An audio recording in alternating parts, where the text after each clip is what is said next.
Et bonjour à toutes et à tous, aujourd'hui on se retrouve pour un nouvel épisode des collections des abonnés. Pour vous faire un petit rappel, des abonnés m'ont envoyé leur collection et aujourd'hui je vais vous les présenter, vous dire depuis quand est-ce qu'ils collectionnent, combien de monnaies ils ont, quel est leur thème principal, etc. Alors pour cette première collection, on est ici avec un jeune abonné qui a 12 ans, donc il s'appelle Maxime, et il a environ 80 monnaies et il collectionne depuis environ 1 an et demi. En sachant qu'ici, ça va être le best-of un petit peu de sa collection. Alors on commence tout de suite avec des monnaies antiques, donc là on va avoir une monnaie grecque, donc une monnaie ptolémaïque, si je ne dis pas de bêtises. Après là on a un antoninien de Galien, ici un antoninien de Philippe Ier. Après on va avoir les revers, donc là avec l'aigle, ici on va avoir un trou. Si je ne dis pas de bêtises, on retrouve très souvent ces trous sur ce type de monnaie là, et il me semble que c'était pour centrer les monnaies, pour pouvoir faire une frappe qui allait être centrée, et pas faire une monnaie à peu près centrée. Donc là c'était vraiment en fait pour gagner un petit peu en précision. Donc après sinon pour le revers de la Galien, et le revers donc de Philippe Ier. Après on continue, on a ici des Folies et des Numus. Donc là un Folies de Constantin Ier, ici Constantin II je suppose, ça c'est sympa. La monnaie est un peu usée, mais après c'est un abonné qui est quand même relativement jeune. On va pas se mentir qu'à 12 ans, on a quand même rarement énormément de budget, donc c'est évident que les monnaies ne vont pas être de la plus grande qualité. Et donc après voilà pour les revers, donc ici avec le sol, donc le dieu soleil, et ici la porte de Caen. Là après on va avoir, je n'ai pas les dimensions, mais je suppose que c'est un sesterce, donc d'Antonin le Pieux. Ici un as de Faustine Jeune. Et d'ailleurs, pour ceux qui se posent la question, comment différencier Faustine Jeune et Faustine Mère? Faustine Jeune a toujours le chignon qui va être... Enfin, la plupart du temps, attention, a son chignon qui va être vers le bas, tandis que Faustine Mère a son chignon sur le haut. Après, voilà, pour les revers, donc là, celle d'Antonin le Pieux, et ici, celle de Faustine Jeune. Là, après, on a des monnaies en argent, où je ne sais pas vraiment ce que c'est. Donc là, on a Philippe V, mais lequel je ne sais pas. Donc après voilà pour les revers, et là on a un Charles IV. Donc là après d'autres monnaies étrangères, encore une en argent qui a certainement été montée en bouton peut-être, je ne sais pas. Et ici donc une autre monnaie, j'ai déjà vu ça mais honnêtement je me souviens plus de ce que c'est. Donc là voilà après pour les revers. Et ici d'autres monnaies en argent, mais cette fois-ci de Napoléon III, donc des monnaies françaises. Ici une 20 centimes, je suppose que c'est une 20 centimes, là une 1 franc, 2 francs, et 5 francs. Donc c'est bien ça, ici une 20 centimes, en francs, 2 francs et 5 francs. Après là, on a donc des Louis-Philippe, avec ici la tête nue et ici la tête laurée. Et puis là, donc voilà pour les revers. Et donc c'est la fin de cette collection. Alors en soi, c'est une petite collection, on l'a remarqué. C'est une qualité en termes de monnaie qui va être assez basse parce que les monnaies sont quand même assez usées. Mais en même temps,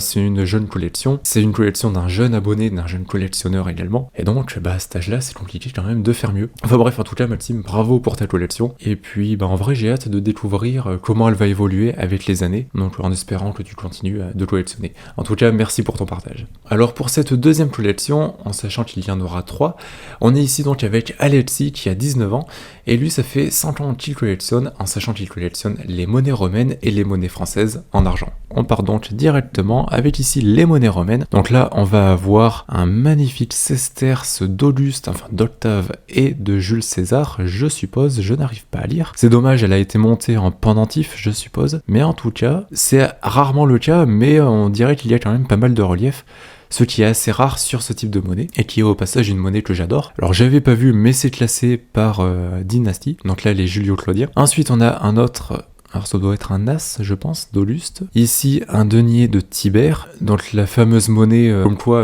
c'est Judas qui aurait vendu Jésus, et donc il l'aurait échangé contre des pièces qui s'agissaient, d'après la légende, de deniers de Tibère. Mais bref, donc là ensuite, un as de Caligula. Ici, un as de Claude.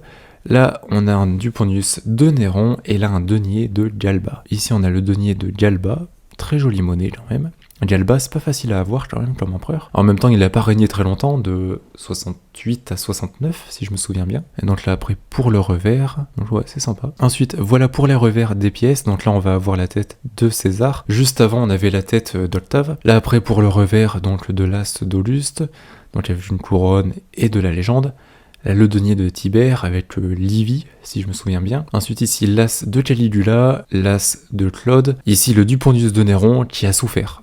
Je ne sais pas ce qui s'est pris, mais il a souffert. Et donc là, le denier de Galba qu'on a vu juste avant. Et donc après là, on commence avec les Flaviens. Donc ici, on a un denier de Vespasien qui m'a l'air d'être magnifique. Honnêtement, il a vraiment l'air d'être en bon état. On voit un peu tous les détails, toute la couronne, les cheveux et tout ça. Après là, un as de Titus et ici un denier de Domitien. Alors là, voilà pour l'as de Titus. Très belle monnaie. Pareil, Titus, c'est pas un empereur que l'on rencontre très très souvent. On va plus tomber sur Domitien, sur Vespasien et tout ça, un peu plus rarement sur Titus. Donc là après, pour le revers, bon, qui a un petit peu été mangé par endroits, mais ça reste une monnaie qui a des beaux détails, je trouve. Là après, on a les revers, donc ici le denier de Vespasien, on voit tous les épis et tout, non, c'est vraiment une belle pièce. Donc là, l'as de Titus, qu'on a vu juste avant, et ici le denier de Domitien. Après là, on attaque avec la dynastie des Antonins, donc là on a un as de Nerva, ici un as de Trajan, ici un as d'Adrien, là après un denier d'Antonin le Pieux, et ici un sesterce de Marc Aurèle, et là un denier de Commode. Donc voilà après pour les revers, donc ici Nerva, l'as de Trajan, l'as d'Adrien, avec un revers qui est pas très commun, ici le denier d'Antonin le Pieux, là le sesterce de Marc Aurèle, et là le denier de Commode. Donc voilà après pour l'avers de l'as de Nerva, la monnaie est un peu usée, mais des as de Nerva, c'est pas non plus les choses les plus communes. Là on va avoir ici le revers, avec un revers qui est pas très commun non plus. Ensuite là on va continuer avec la dynastie des Sévères. Donc on a ici Septime Sévère, Caracalla, Geta, Macrin, qui a l'air d'être en très très bel état. Ici Elagabal, et là un denier d'Alexandre Sévère, pareil, qui m'a l'air d'être vraiment dans un très très beau, dans un très bel état, pardon. Donc ouais, très sympa. Donc on a une belle suite de deniers, et vraiment très sympa. Alors voilà pour le denier de Macrin. Macrin pareil qui est assez rare comme empereur, donc ouais, une belle monnaie, on voit pareil les poils de barbe, on voit les cheveux et tout ça, on a quand même un petit peu d'usure sur le dessus, mais la pièce est quand même très belle. Voilà après pour le revers qui est plus beau que l'avers je trouve, donc avec la fidélité ici, ouais, vraiment on voit tous les détails des enseignes, on voit vraiment tout, même on voit les plis de son habit, donc ouais, vraiment une très belle monnaie. Après, on continue avec l'anarchie militaire. Donc là, on a un denier de Maximin Ier, ici un sesterce de Gordien III. Là, on a des Antoniniens donc de Philippe Ier et de Trajan d'Est. Et puis ensuite, Trébonien Gall, Valérien Ier et Gallien. Donc voilà pour le denier de Maximin Ier, le revers pour Gordien III. Ici, Philippe Ier, la Trajan d'Est. Et puis après, Trébonien Gall, Valérien Ier et puis Gallien. Donc là, après, on a l'Antoninien de Philippe Ier. Ce sont des monnaies qui sont très souvent en bon état, qui vont pas coûter très cher. C'est vraiment des très bons compromis pour ça. Et après, donc là, voilà pour le revers, avec Equitas ici. Ensuite, on continue avec les empereurs illyriens. Donc là, on a Claude II. J'ai cru que c'était Gordien II au début. Enfin bon, donc là, après, on a Quintille, qui est un empereur qui a régné 6 mois à peu près. Là, après, on a Aurélien, Tacite, qui n'est pas évidemment l'historien. Là, ensuite, on a Probus, Carus, et puis enfin Carin. Donc pareil, ouais, c'est vraiment des monnaies très sympas. Là, on va avoir l'Aurelianus de Probus, qui a un petit peu de corrosion quand même par endroit, mais on a quand même un très beau buste. On peut voir tous les détails de la cuirasse. Donc là, sinon, on continue avec la tétrarchie. Donc on a ici Dioclétien, la Maximien Hercule, ensuite Constance Chlore, Sévère II, c'est assez rare ça quand même, et puis ici Licinius Ier. Donc là, voilà pour la monnaie de Constance Chlore. Très belle monnaie, on a un petit peu d'usure superficielle, mais sinon la pièce est très belle. Donc voilà après pour le revers. Ensuite ici on a les revers donc pour Dioclétien, ici Maximien Hercule, Constance Chlore qu'on a vu bien juste avant. Ici on a Sévère II et donc là Licinius Ier. Et enfin on a les Constantiniens.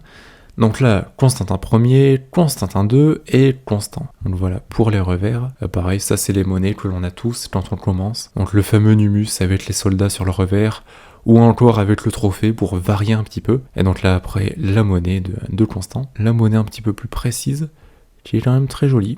Pareil, de beaux détails. Et donc là avec le revers, qui n'est pas le plus commun non plus, et qui varie si jamais vous en avez un dans votre collection. Ça varie un petit peu des autres revers. Donc voilà, si je ne dis pas de bêtises, on a un soldat qui vient tirer.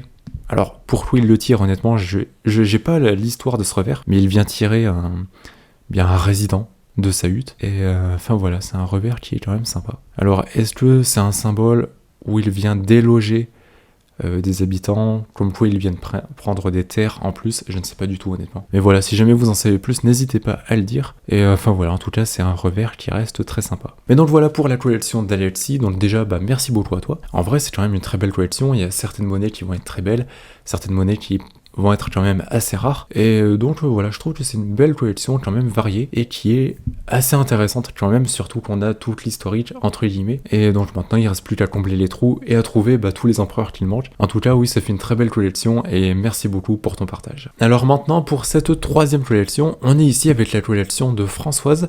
Donc Françoise, elle a commencé à s'intéresser aux monnaies en 79 pendant un voyage à l'étranger en Grande-Bretagne. Et en fait elle a découvert les monnaies en dehors des francs qu'elle connaissait, donc des francs à l'époque en France. Et elle a commencé à rapporter toutes les pièces qu'elle a pu trouver quand elle était en voyage. Et donc ensuite, juste avant le Covid, elle a commencé à acheter des monnaies en argent et également des gros lots de monnaies françaises et étrangères. Et après ça, en octobre, elle a découvert que les monnaies romaines en soi, ça ne coûtait pas si cher. Et c'est vraiment ses mots, hein, attention, c'est vraiment ses mots. Et elle a décidé d'en acheter et elle s'est constituée une collection. Donc là, on commence avec les monnaies de son premier voyage, je suppose, puisqu'on est ici avec une 50 pence, donc une monnaie d'Angleterre, enfin de Grande-Bretagne. Là après on a le lead qui a commencé une collection, comme quoi l'effet boule de neige, il y a des fois ça peut partir de pas grand chose. Et donc voilà, c'est quand même intéressant je trouve d'avoir toute l'historique d'une collection. On va avoir la pièce qui est juste ici, qui est la même qu'ici. Est-ce que c'est la même date? C'est la même date en plus. Est-ce que c'est voulu? J'en sais rien du tout, mais en tout cas c'est vraiment la même pièce. Donc là on va avoir des monnaies étrangères, donc ici des monnaies allemandes, enfin plutôt de Prusse, donc avant que l'Allemagne existe officiellement. Donc voilà, c'est pas du tout ce que je collectionne, mais c'est sympa aussi. Donc là on va avoir des monnaies d'Argentine, en argent ici, et puis le reste en bronze. Là on a des monnaies de Grande-Bretagne, on a tous les types possibles, hein, j'ai l'impression.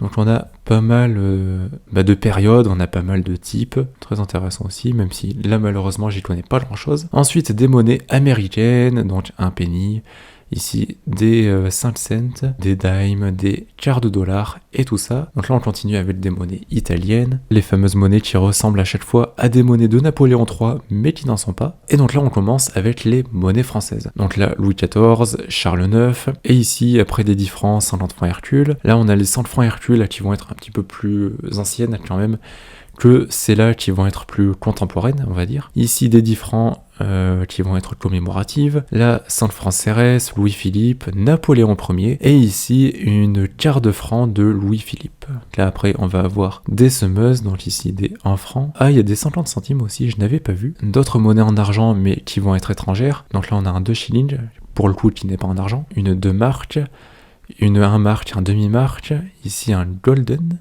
Je ne sais pas ce que c'était. Là, une 100 francs belge, ici une 5 centimes canadienne, ici une pièce du Congo, ici Pays-Bas, Grande-Bretagne, Pays-Bas également, Italie, ici Luxembourg, Pays-Bas une nouvelle fois, et puis le reste, c'est du Pays-Bas aussi. On se fait voyager, mine de rien. Ah, on a des monnaies quand même, alors j'avais même pas fait attention, mais on va avoir des monnaies de Grande-Bretagne qui sont quand même assez anciennes, donc là vers 1300, donc c'est l'équivalent des monnaies royales pour nous. Après là, on a donc des monnaies de Grande-Bretagne, toujours en argent. Là, d'autres monnaies en argent, mais ici on va avoir des Suisses, américaines, beaucoup d'américaines, avec ici un Morgan dollar. J'adore ces monnaies-là, je les trouve vraiment très belles. Ici on va avoir la version avec l'aigle, c'est la Liberty dollar. Ensuite on a les monnaies françaises. Alors en sachant que ce n'est qu'une page, elle a bien précisé que voilà, il n'y avait pas tout. Et heureusement parce que sinon la vidéo durerait un petit peu longtemps. Donc là, des Lindauer, donc 10 centimes je suppose, 5 centimes. Là on a des 100 francs Lavrier, on a la version en bronze alu, cupro-nickel, aluminium. Ensuite 2 francs Morlon, pareil bronze alu, aluminium. Ici les 1 francs Francisque, ici on a les Morlons,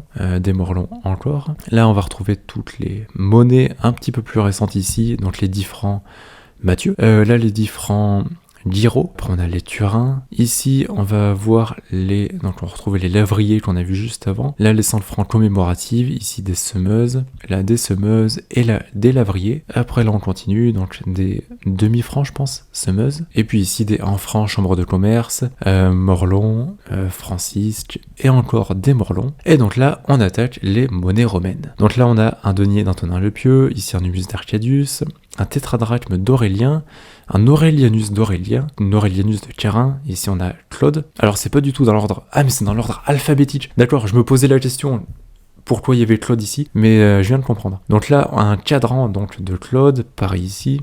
Là on a Claude II, là après Commode, Constance Dial, Constance 2, Constantin Ier, ici Constantin Ier aussi, et donc la suite Constantin Ier, très jolie cette monnaie, des beaux détails. Enfin je dis ça mais après toute leçon. Là on va avoir une surfrappe, là on voit bien que la monnaie a été frappée 2 fois, on a une première tête de Claude II ici, et une deuxième tête ici, et d'ailleurs on peut même voir là on a la barbe qui descend, qui s'arrête là, avec ici ce qui est censé être le menton. Et donc là, on retrouve un deuxième menton juste là, ou pareil avec le nez. Là après, on a les revers, donc Antonin le Pieux, Arcadius, Aurélien, avec l'aigle. Donc voilà, je refais pas tout en détail. Si jamais vous souhaitez mettre pause, n'hésitez pas. Donc là, on continue avec le plateau. Donc là, on a Constantin Ier, on continue sur les Constantin Ier, il y en a beaucoup quand même. Là après on a ici Constantinople, donc pour la ville de Constantinople. Après Crispus, Dioclétien encore, Elagabal, puis Étrusille. Donc là on a les revers. J'aime bien la présentation, c'est une présentation classique en soi, mais je trouve toujours ça intéressant d'avoir les plateaux. Vous savez à quel point j'aime les plateaux pour la présentation. Donc les plateaux rouges avec les étiquettes qui sont faites derrière. On continue avec un autre plateau, donc on a ici Florien, qui est quand même assez rare. Je crois que j'en ai jamais eu, il me semble, de cet empereur. Là, après, on a Galien encore. Ici, Gordien III, toujours Gordien III. Ici, on a Adrien, joli denier, j'aime bien. Adrien, Hélène. Ensuite, Hostilien. Là, on va retrouver Julien II, Licinius Ier. Licinius Ier sur toute la continuité. Là, après, on va voir... Alors, je ne sais pas ce que c'est Maria. Je vois pas vraiment ce que c'est. Donc, une monnaie, en tout cas, de la République romaine. Là, un denier de la République romaine pour Minucia. Ici, Manius Maximus, Maximien Hercule. Maximien Hercule une nouvelle fois. Et un denier de Maximin Ier le Thrace. Donc là après voilà pour les revers, et ici on a vraiment une très belle monnaie de Licinius Ier. Alors en général les monnaies de Licinius Ier, je suis désolé je suis en train de perdre ma voix, donc en général les monnaies de Licinius Ier sont quand même assez belles je trouve, en tout cas on les trouve souvent en bel état, on peut le voir là, on a quand même de très beaux détails au niveau de la barbe, au niveau des cheveux. Ça c'est vraiment quelque chose à regarder pour regarder l'état d'une pièce. Vous regardez les cheveux, la couronne, la barbe, et en général ça vous indique est-ce que la pièce est en bel état ou non. Enfin bref, là c'était juste pour un petit peu parler des états. Mais donc pour en revenir à ce revers, bah pareil, là on va avoir tous les détails de la corne d'abondance, on peut voir la drapure, et franchement, oui c'est vraiment une belle pièce. Ensuite, là je regarde ce denier avec les diostures, et ouais, belle monnaie aussi. Là, c'est vraiment une monnaie typiquement République romaine, mais c'est une très belle pièce. Après, on continue. Donc là, on a Maximin II, ici Philippe Ier, Philippe II, donc le père et le fils, Posthume, Probus,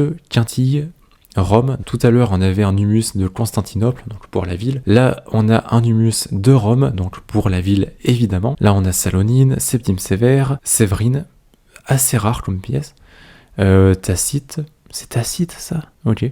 Là après Tétricus, premier. Alors si je peux me permettre, il y a une petite erreur, c'est pas Tétricus Ier, mais c'est Tacite. Et c'est pour ça que je trouvais ça bizarre, c'est que les deux pièces ont été inversées. Ça c'est bien Tétricus Ier, et ça c'est Tacite. Voilà, au cas où. Mais là c'est juste une erreur au niveau du rangement. Tétricus Ier, Tétricus II, pareil, Tétricus II, ici Théodose Ier, Trajan, Trébonirdial et Valence. Mais bref, là on a tous les revers. Donc là on a une figure qui est très célèbre avec la Louve et Romulus et Rémus qui sont allaités. Franchement, très belle collection, c'est très sympa. Et après on a un autre plateau. Donc là un humus de Valence, ici Valérien. Là on a Posthume et ici Constance Dial. Là après Valérien une nouvelle fois, Valence puis Honorius. J'aime beaucoup ce style de patine un peu sableuse comme ça. Là après on a Victorin une nouvelle fois, Galien puis Gordien III. Très bel antoninien ici. Donc là après on a une nouvelle fois Gordien III, ici on a Claude. Là après on a Valence, donc les revers. Valérien, Posthume, puis Constance Dial, Valérien une nouvelle fois, Valence encore une fois, puis Honorius, et donc là on retrouve Victorin, Galien, puis Gordien III. Et pour finir, donc l'antoninien de Gordien III et l'unité de Claude. Et enfin, donc là on est sur le dernier plateau, sur les plus gros modules, donc tout ce qui va être sesterces, as, etc. Donc là on va avoir Lucie, ici Antonin le Pieux, là on va avoir un as de Trajan à la colonne Trajane, que j'avais présenté en vidéo d'ailleurs, et j'avais dit vraiment que c'est une monnaie que j'adore par rapport à la colonne Trajane, par rapport au monument que c'est et qui existe encore aujourd'hui. Là on a un as de Claude, là après on continue pour les revers, donc là le sesterce de Lucie, là le revers pour Antonin le Pieux, là la fameuse colonne Trajane, Et puis ensuite ici, l'As de Claude avec Minerve. Et donc une nouvelle fois, mais c'est vraiment une pièce que j'adore parce que on va avoir ici une pièce qui va dater du 1er siècle après Jésus-Christ, et elle montre un monument que l'on peut encore voir de nos propres yeux aujourd'hui. Et je trouve ça juste incroyable. Enfin bref, j'adore vraiment ce genre de choses. Mais donc après on continue. On a donc là un sesterce de Philippe Ier. On a ici Alexandre Sévère. Là on a Étrucille, si je ne dis pas de bêtises. Donc là après on a, je pense que c'est un as, donc de Domitien. Et donc voilà pour les revers. Donc là Philippe Ier, Alexandre Sévère, Étrucille, et puis Domitien. Et donc c'est le dernier plateau et la dernière photo de cette collection. Donc voilà, donc déjà merci beaucoup Françoise pour ton partage. C'est vraiment une très belle collection, j'aime beaucoup la présentation. Et en vrai, pour une collection qui est aussi récente, en sachant que je tourne cette vidéo, on est fin mai, et bah c'est vraiment une collection qui est très belle, parce que réunir autant de monnaies romaines en l'espace de 7 ou 8 mois, c'est quand même pas si mal. Et surtout qu'il y a quand même de très belles pièces, une belle variété et tout ça. Donc franchement bravo à toi pour cette collection. Et merci évidemment pour ton partage. Et donc une nouvelle fois, merci beaucoup à Maxime, Alexis et Françoise pour le partage de vos collections. Et donc voilà pour ces collections, j'espère que ça vous aura intéressé. Si jamais vous souhaitez que votre collection passe dans une prochaine vidéo, n'hésitez pas à me contacter, soit par Instagram, soit par mail. Justement, si vous souhaitez agrandir votre collection ou même la commencer, n'hésitez pas à aller sur ma boutique, empiredesmonnaies.fr. Dessus, il y a des centaines de monnaies en vente, il y a des romaines, des féodales, des grecques, des royales, etc. Il y en a vraiment pour tous les thèmes de collection, donc si jamais ça vous intéresse, c'est le premier lien sous la vidéo. Bien sûr, n'oubliez pas de mettre un pouce bleu, de vous abonner et d'activer la cloche des notifications. Et puis si vous êtes encore là, marquez collection dans les commentaires. Et puis je vous dis à bientôt dans une prochaine vidéo. Allez, salut!